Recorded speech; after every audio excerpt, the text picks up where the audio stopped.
He always believed the greatest danger lay outside the palace walls. He was wrong. It was walking right beside him. At the gates of the presidential compound, soldiers stood sharp and steady, rifles glinting under floodlights. They scanned the dark horizon, unaware that the real enemy wasn't lurking beyond the fence. The threat was already inside, disguised in the uniform of loyalty. Captain Ibrahim Traoré, president of Burkina Faso, sat alone in his study. The clock ticked past midnight. A classified report lay open on his desk. Alarming whispers of plots in Abidjan, talk of foreign interference, perhaps France pulling strings. Nothing solid, nothing he could act on. He closed the file, rubbed his eyes, and rose. The palace was too still, too silent. As he stepped into the private hallway leading to his quarters, a familiar voice greeted him. "Still awake, cousin?" Yacouba Traoré stood waiting.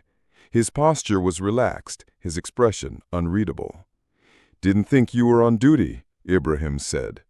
"I wasn't. Couldn't sleep. Thought I'd stay close. Something in the air feels wrong." Ibrahim nodded wearily. "You're not the only one who feels it." They walked side by side down the long corridor. The silence pressed heavy.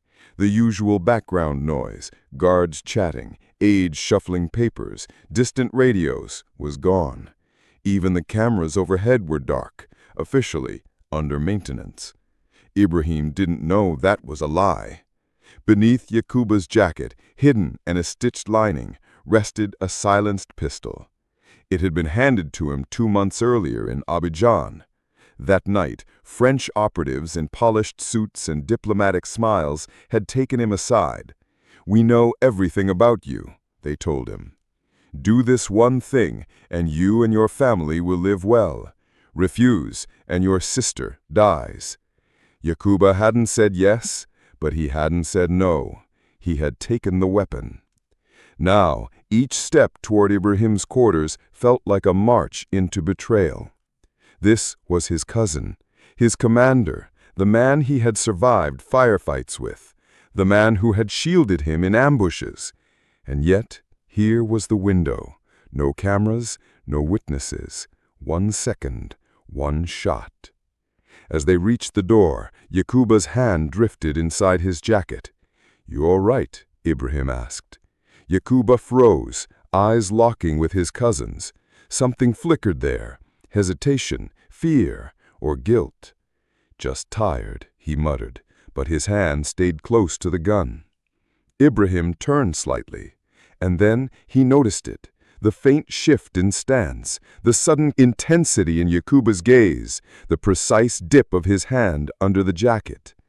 Too sharp, too trained, too deadly. Instinct took over.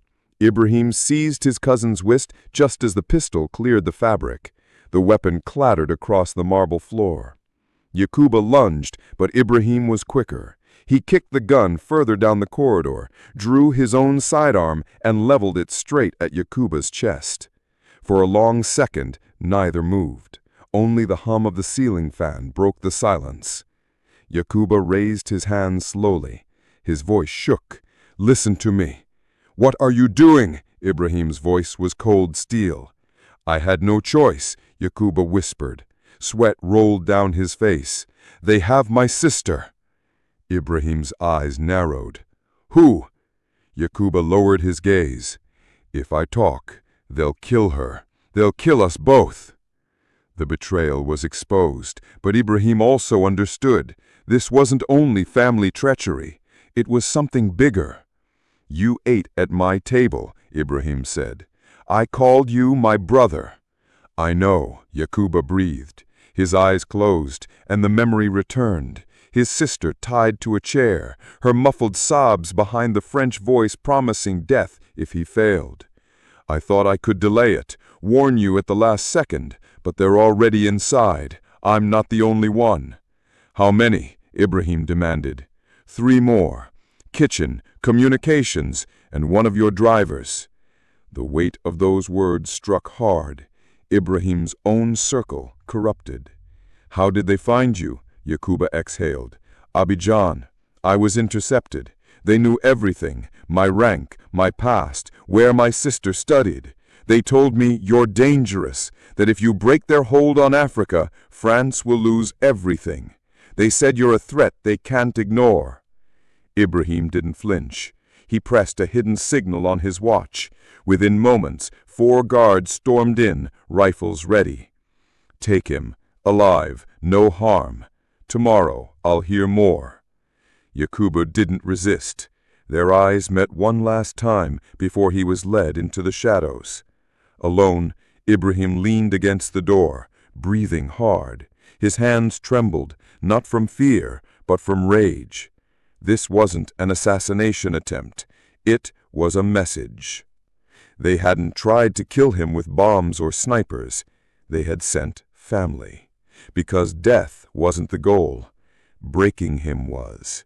He opened a locked drawer. Inside was a sealed red file.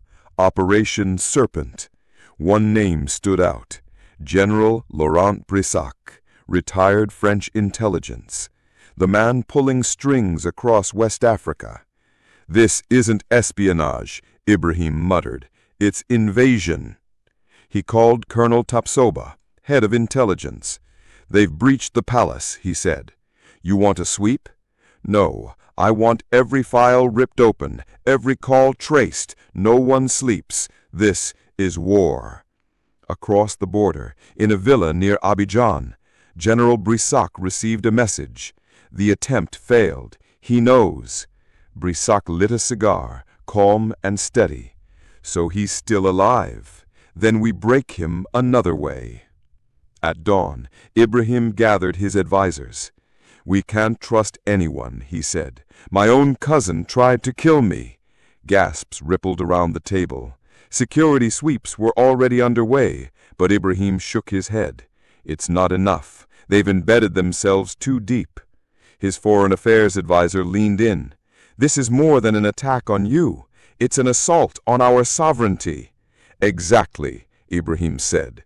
That's why I'm reaching to Moscow, Beijing. We need tools, cyber, intelligence, counter-ops. We trace this back to its source. Far away, Brissac was already escalating. The cousin failed, came a scrambled voice over his line. But the operation continues. Strike teams are ready. Good, Brissac replied. He must be broken, not killed, not yet. Back in Ouagadougou, Ibrahim moved his pieces carefully. Musa, his cousin and head of the drivers, was suddenly under suspicion, accused of feeding motorcade routes to the enemy. Musa denied it all, calm, steady, unflinching. He looked either innocent or expertly trained. Ibrahim made his move. He wouldn't execute them. He would use them. From that moment, Yakuba and Musa became conduits. Every message they sent to French handlers was carefully crafted by Ibrahim's intelligence team. Fake troop deployments, false weaknesses, decoys. And the French believed every word. When mercenaries crossed the border, they walked straight into a trap. Ibrahim's forces crushed them in a coordinated ambush, captured operatives, seized documents, proof undeniable. The mask was off. France's shadow war in Africa was exposed. At the podium, Ibrahim spoke firmly. Colonial shadows will no longer dictate Africa's future. We will rise, united and unbroken. The world listened. He hadn't just survived an assassination attempt.